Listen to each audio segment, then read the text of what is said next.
We're going to take a look at what is happening to our food supply as well. You know, we've got now McDonald's. Get ready, video clip will go out, video clip number 2. McDonald's is starting to ration meat. You remember back when they started shrinking the size of the burger and Wendy's took them on? Play that clip, video clip number 2. It certainly is a big bun. It's a very big bun. Big fluffy bun. It's a very big fluffy bun. Where's the beef? Hey, where's the beef? I don't think there's anybody back there. I don't think there's anybody back there either. I think everybody's gone home. Yeah, they're not just shrinking the burgers now, they're shrinking the food supply. Meat especially. We'll be right back. Stay with us. Yeah, you know, we had that commercial from back in, what is it, the 70s or 80s? Where's the beef, Clara? And she looked at the shrinking patty. That's a hallmark of McDonald's. Now the food supply is shrinking, and McDonald's has said is having to change how it's doling out beef and pork at its restaurants. It said items like burgers, bacon, and sausage are on controlled allocation. I didn't even know that they used meat.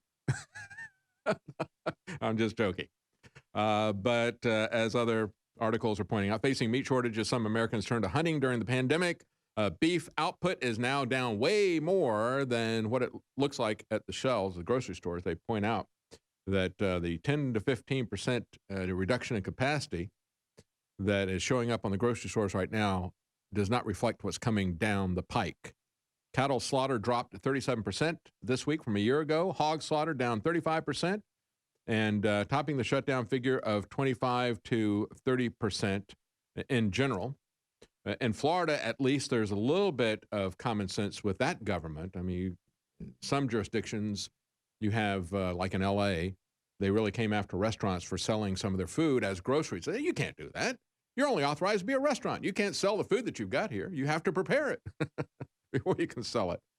Insane, isn't it? But in Florida, as they point out, this month, last month, they had farmers who were having to plow their fields down. Now, the State Department of Agriculture in Florida is starting to set up a information for consumers so they can find where they can go to get food, go directly to the farm.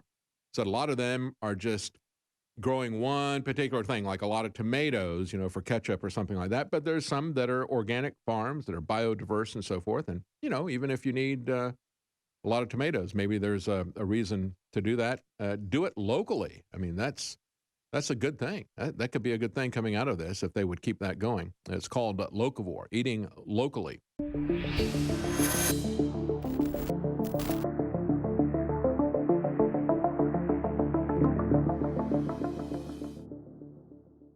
I'm always excited about InfoWars Life products. They're amazing, they're cutting edge, you love them, I love them, and they fund the InfoWar in the face of the globalist onslaught.